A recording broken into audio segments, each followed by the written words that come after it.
శ్రీ కనక మహాలక్ష్మి జ్యోతిష్యాలయం ప్రేమ వశీకరణ, స్త్రీ వశీకరణ, పురుష వశీకరణ, శత్రు వశీకరణ, వివాహం, సంతానం ఆలస్యమవడం, విడాకులు, కోర్టు సమస్యలు, ధనం, బిజినెస్ సమస్యలు, స్త్రీ పురుషులకు ఎటువంటి నిగూఢ సమస్యలకైనా 100% రోజుల్లోనే పరిష్కారం చూపబడును. గురూజీ రామరాజు. Cell number 9059912955. ఓం శ్రీ మాత్రే నమః. ఛానల్కి స్వాగతం అండి. ధనుస్సు రాశి వారి గురించి ఆసక్తికరమైన కొన్ని విషయాలు తెలిస్తే మీ ఒళ్ళు జల్లుమనటం ఖాయం. ఎవరు నమ్మినా నమ్మకపోయినా ధనుస్సు రాశి వారి జీవితం 100% ఇలాగే ఉంటుంది. మరి ధనుస్సు రాశి వారి గురించి గుండె పగిలే నిజాలేంటి? ఎటువంటి జీవితకాల పరిహారాలు పాటించటం వల్ల వారి జీవితంలో ఉన్నతిని పొందుతారు అనే అంశాలను ఈ వీడియోలో మనం తెలుసుకుందాం. అయితే మీరు మాత్రం ఈ వీడియోని ఎక్కడా కూడా స్కిప్ చేయకుండా చివరి వరకు చూస్తేనే మేం చెబుతున్నది మీకు పూర్తిగా అర్థమవుతుంది. అలాగే మన ఛానల్ని ఇప్పటివరకు మీరు సబ్స్క్రైబ్ చేసుకోకపోయినట్లయితే సబ్స్క్రైబ్ చేసుకొని పక్కనే ఉన్న బెల్ ఐకాన్ నొక్కి ఆల్ సెలెక్ట్ చేసుకుంటే మేము ఇలాంటి వీడియోస్ అప్లోడ్ చేయగానే ముందుగా మీకు నోటిఫికేషన్ వస్తుంది. ఇక వివరాల్లోకి వెళితే రాశి చక్రంలో ధనుస్సు రాశి 9వది. ఈ రాశికి అధిపతి గురువు. ధనుస్సు రాశిలో జన్మించిన వారు సన్నగా, పొడవుగా, విశాలమైన నుదురు, పొడవైన ముక్కు కలిగి ఉంటారు. వీరి మనస్సు చాలా నిర్మలంగా ఉండి నిష్కల్మషమైన మనసుతో కల్లాకపటం లేకుండా మాట్లాడుతూ మిత్రులకు ఉపయోగకరం చేయటానికి ముందుంటారు. ధనుస్సు రాశివారు ఎవరికైనా ప్రతిఫలం ఆశించకుండా సహాయం చేయాలని భావిస్తుంటారు. అంతేకాదు ప్రతి విషయాన్ని స్వయంగా తెలుసుకొని తమకు తోచిన విధంగా చేస్తారు. ఎవరైనా సలహాలు ఇస్తే ఆ సలహాలు అస్సలు పాటించరు. ఏ విషయాన్నైనా తమకు తాముగా లోతుగా పరిశీలించి ఎవరి సలహాలు పాటించకుండా ఆ విషయంపై ఒక సొంత అభిప్రాయానికి, నిర్ణయానికి వస్తారు. ధనుస్సు రాశి వారికి ఆత్మగౌరవం, స్వయం ప్రతిపత్తి అధికం.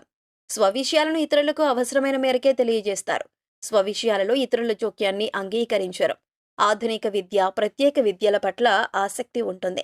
వినూత్న వ్యాపారాల్లో రాణిస్తారు. మేధస్సుతో ఉన్నత స్థానాలను సాధిస్తారు. సంఘంలో మంచి పేరు ప్రతిష్టలను కలిగి ఉంటారు. ధనుస్సు రాశి వారికి దైవభక్తి, మంత్రోపాసన మొదలైన విషయాల యందు ఆసక్తి ఉంటుంది. పెద్దల పట్ల భక్తి శ్రద్ధలు కలిగి ఉంటారు.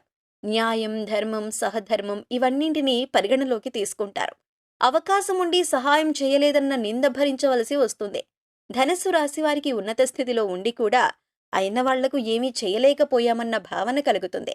సమాజానికి భయపడి అడ్డగోలుగా సహాయం చేయలేరు. ఆత్మీయుల ప్రతిభా పాఠవాలను సాధించాలని కోరిక ఉన్నా వాళ్లు ఆశించిన స్థాయిలో పరిజ్ఞానం సాధించలేరు. వారిని ఏ విధంగా అందలమెక్కించాలో తెలియక ఇబ్బంది పడతారు.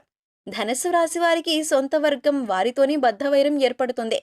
ధన సంపాదన కంటే మించినవి చాలా ఉన్నాయన్న వీరి భావన చేతకానితనంగా భావించబడుతుంది. ఏ రంగంలో అయినా ఎవరికైనా ఆదర్శంగా ఉండాలని వీరు భావిస్తారు. ధనుస్సు రాశితో మంచిగా వ్యవహరించి పనులు సాధించుకున్న వారు తర్వాత వీరిని విమర్శిస్తారు.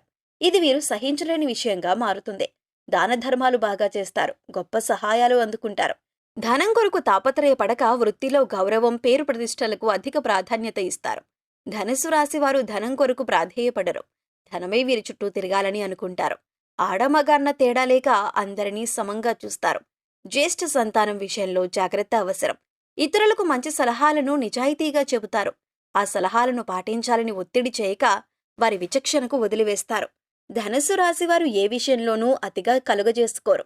వీరి మాటను ధిక్కరించిన వారిని జీవితకాలం శత్రువులుగా భావిస్తారు. ఆత్మీయ బంధువర్గం, కుటుంబ సభ్యుల వలన కుటుంబ పరువు ప్రతిష్టలు దెబ్బతింటాయి. సొంత వాళ్లు స్థాయిని మరచి కలహించుకుని నోరు పారేసుకోవటం ఇబ్బందిని కలిగిస్తాయి.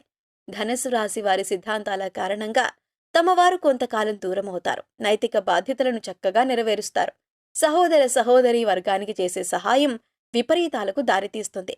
ఎవరు ఏమనుకున్నా ధనురాశి వారు మారక వారి సిద్ధాంతాల కొరకు జీవిస్తారు. అధికార పదవులకు ఎంపికవుతారు. సమాజంలో ఎందరికో జీవనోపాధి కల్పిస్తారు. స్వభావరీత్యా ధనుస్సు రాశి వారిది ద్విస్వభావ రాశి. ఏదైనా విషయంలో ఒకసారి వేగంగానూ, మరొకసారి చాలా నిదానంగానూ స్పందిస్తారు. ఒకసారి అత్యంత వేగంతోనూ, మరోసారి నిదానంగానూ నిర్ణయాలు తీసుకొని మనస్తత్వం వీరుకుంటుంది. అంతేకాదు ప్రాణం ఎంత వేగంగా ముందుకు వెళ్తుందో వీరి ఆలోచనలు కూడా అంతే వేగంగా ఉంటాయి. అనగా చాలా వేగంగా ఆలోచించి నిర్ణయాలు తీసుకుంటారు. ధనుస్సు రాశివారు తమకు ఇష్టమైన పని మాత్రమే చేస్తారు. అంతేకాదు ఎవరైనా ఏదైనా పని చేయమని బలవంతం చేసినా ఆ పని చేయరు. అంటే తమకు ఇష్టపడితేనే ఆ పని చేస్తారు. ధనుస్సు రాశిలో జన్మించిన పురుషులు చాలా హ్యాండ్సమ్గా ఉంటారు. స్త్రీలైతే చాలా అందంగా ఉంటారని జ్యోతిష్య శాస్త్రం చెబుతోంది. ఈ రాశి వారి యొక్క మనసు కల్మషం లేని మనసని చెప్పవచ్చు. అయితే తమ మనస్సులో ఏదీ ఉంచుకోరు. అంతా బయటికి చెప్పేస్తారు. ధనుస్సు రాశి వారి యొక్క కల్మషం లేని మనసును చూసి ఎంతో మంది స్నేహితులు వీరిని ఇష్టపడతారు. వీరు సులభంగా ఇతరులతో స్నేహం చేస్తారు. తమ మనసులోనిది యథాతథంగా ఎదుటివారికి చెప్పటం వలన ఒక్కొక్కసారి అపార్థాలకు కూడా దారితీయవచ్చు. అంతేకాదు, వీరి మాటలు బాణాల్లాగా ఎదుటివారి మనసును గుచ్చుకుంటాయి. అయినా వీరి మనస్సు చాలా సున్నితమైందే. ఎదుటివారు వీరి మాటల్లో నిజం ఉంది అని నిదానంగా గ్రహించి పశ్చాత్తాపపడతారు. ధనస్సు రాశివారి మేధస్సు, పుస్తకాలు, ఉపన్యాసాలు ఎందరికో ఎన్నో రకాలుగా ఉపయోగపడతాయి. అందరికీ మంచు చేస్తారు. దాదాపు అందరికీ మంచి అవుతారు. తమ స్వంత వారికి మంచి అవకాశం ఉండదు కనుక వారికి మంచి కాలేరు. వారసుడిని వీరు అనుకున్న విధంగా తీర్చిదిద్దటంలో విఫలమవుతారు. కుజ, రవి, రాహు, గురుదశలు యోగిస్తాయి. శుక్రదశ కాలంలో జీవిత భాగస్వామితో విభేదాలు వస్తాయి. విష్ణు సహస్రనామ పారాయణం మేలు చేస్తుంది. జీవితంలో ఉన్నతిని సాధించడానికి ధనుస్సు రాశి వారు ఇప్పుడు చెప్పబోయే పరిహారాల నుండి మీకు వీలైన పరిహారాలను క్రమం తప్పకుండా ఆచరించండి. ధనుస్సు రాశి మూల నక్షత్రంలో జన్మించిన వారు నవముఖి రుద్రాక్షను, పూర్వాషాఢ నక్షత్రంలో జన్మించిన వారు షణ్ముఖి రుద్రాక్షను, ఉత్తరాషాఢ నక్షత్రం వారు ఏకముఖి రుద్రాక్షను ధరిస్తే శుభ ఫలితాలు పొందుతారు. ఈ రాశి వారికి కలిసి వచ్చే రంగులు పసుపు, బూడిద మరియు గోధుమ రంగు. ఈ రంగు దుస్తులను ధరించిన రోజున విజయం తప్పక వీరిదే అవుతుంది. ధనుస్సు రాశి వారి అదృష్ట సంఖ్యలు 3, 5, 6 మరియు 8. ఆదివారం మరియు గురువారం కలిసి వచ్చే రోజులు. ఆ రోజుల్లో తలపెట్టే పనులు నిర్విఘ్నంగా కొనసాగుతాయి. మీ ఇంటికి దూరంగా ఉన్న ఉద్యానవనంలో లేదా దేవాలయంలో రావి చెట్టును నాటండి. చెట్టుకు నీరు పోసి సంరక్షించండి. మరియు ప్రతి గురువారం మీరు నాటిన చెట్టును పూజించండి. శనివారం నాడు ఈ 5 వస్తువులను దానం చేయండి. నల్ల నువ్వులు, నల్లగుడ్డ, ఉడకబెట్టిన శనగలు, ఆవాల నూనె లేదా నువ్వుల నూనె మరియు ఇనుమును దేవాలయాలు మరియు మతపరమైన ప్రదేశాలలోని ఆలయ పురోహితుడికి దానం చేయండి. మహర్షి వాల్మీకి రాసిన రామాయణం లేదా రామచరిత మానస్ను ప్రతిరోజు మరియు పవిత్రమైన రోజుల్లో చదవండి. మీకు వీలు కలిగినప్పుడల్లా సామాజిక సేవ మరియు స్వచ్ఛంద కార్యక్రమాల్లో పాల్గొనండి. మీ కుడి చేతి ఉంగరపు వేలికి స్వచ్ఛమైన బంగారు ఉంగరాన్ని ధరించండి. ఆదిత్య హృదయ స్తోత్రం మరియు ఇతర సూర్య స్తోత్రాలను ఆదివారాలు, సప్తమి తిథులు మరియు శుభదినాల్లో చదవండి. ఎరుపు దారంలో మీ మెడలో వెండి లేదా రాగితో చేసిన దుర్గాబీజ యంత్ర లాకెట్ను ధరించండి. ప్రతిరోజు సూర్యునికి నీటిని అందించండి. నవధాన్యాలను ఆలయ పురోహితులకు దానమివ్వండి. ఆహారాన్ని, నల్ల దుప్పట్లను పేదవారికి, యాచకులకు పంచండి. వీలైనప్పుడల్లా రాహు మంత్రాన్ని 108 సార్లు చదవండి. భిక్షాటన కోసం యాచకులు మిమ్మల్ని సంప్రదించినట్లయితే ఎల్లప్పుడూ వారి కోసం ఏదైనా ఇవ్వండి. యాచకులను ఎప్పుడూ నిరాశపరచవద్దు. ఇలా చేయటం వల్ల మీకు మంచి ఆర్థిక ప్రయోజనాలు కలుగుతుంది. సాధువులు, అర్చకులు, పూజారులు మరియు ఇతర పవిత్ర వ్యక్తులను ఎల్లప్పుడూ గౌరవించండి. వారితో ఎప్పుడూ గొడవ పడకండి. వారితో కఠినంగా ప్రవర్తించవద్దు. మీ తండ్రి గారి వస్తువులను ఉపయోగించడం మీకు మంచి రక్షణ మరియు ఆశీర్వాదాలను తెస్తుంది. అప్పుడప్పుడు నెయ్యి, పెరుగు మరియు కర్పూరం దేవాలయాలకు దానం చేయండి. ఈ విరాళాలను సోమ, శుక్రవారాల్లో చేయటానికి ప్రయత్నించండి. ఇలా చేయటం వల్ల మీకు మంచి అదృష్ట బలం లభిస్తుంది. వరుసగా 43 రోజులు ప్రతిరోజు రాగి నాణాలను నది, సముద్రం, కాలువ లేదా సరస్సులో వదలండి. ఇలా చేయడం వల్ల మీ దురదృష్టం తొలగిపోతుంది. మీ ఇంట్లో పసుపు రంగు పువ్వులు పూచే మొక్కను పెంచడం వలన మీ అదృష్ట బలం పెరుగుతుంది. మీకు సాధ్యమైనప్పుడల్లా రావి చెట్టును పూజించండి.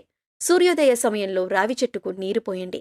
మూగజీవాలకు, పశుపక్షాదులకు తాగటానికి నీళ్లు, తినటానికి ఆహారాన్ని ఏర్పాటు చేస్తే గత జన్మలో తెలిసి తెలియక చేసిన పాపకర్మల యొక్క దుష్ప్రభావం తొలగిపోయి జీవితంలో ఉన్నతి సాధిస్తారు. సో చూశారు కదండి, ధనుస్సు రాశి వారి గురించి ఎవరికీ తెలియని కొన్ని ఆశ్చర్యకరమైన నిజాలతో పాటుగా జీవితకాలం పాటు వీరు ఎటువంటి పరిహారాలు చేసుకోవటం వల్ల జీవితంలో అభ్యున్నతిని సాధిస్తారు అనే అంశాలను ఈ వీడియోలో మనం వివరంగా తెలుసుకున్నాం కదా. ఈ వీడియో మీకు నచ్చినట్లయితే లైక్ చేసి మీ ఫ్రెండ్స్ అండ్ ఫ్యామిలీ మెంబర్స్లో ఎవరైనా ధనుస్సు రాశి వారు ఉన్నట్లయితే వారితో మర్చిపోకుండా ఈ వీడియోను షేర్ చేసుకోండి. ఇప్పటి వరకు మీరు ఇంకా మన ఛానల్ని సబ్స్క్రైబ్ చేసుకోకపోయినట్లయితే సబ్స్క్రైబ్ చేసుకొని పక్కనే ఉన్న బెల్ ఐకాన్ నొక్కి ఆల్ సెలెక్ట్ చేసుకుంటే మేము ఇలాంటి వీడియోస్ అప్లోడ్ చేయగానే ముందుగా మీకు నోటిఫికేషన్ వస్తుంది. మరొక చక్కటి వీడియోతో మళ్ళీ కలుసుకుందామండి. ఓం శ్రీ మాత్రే నమః.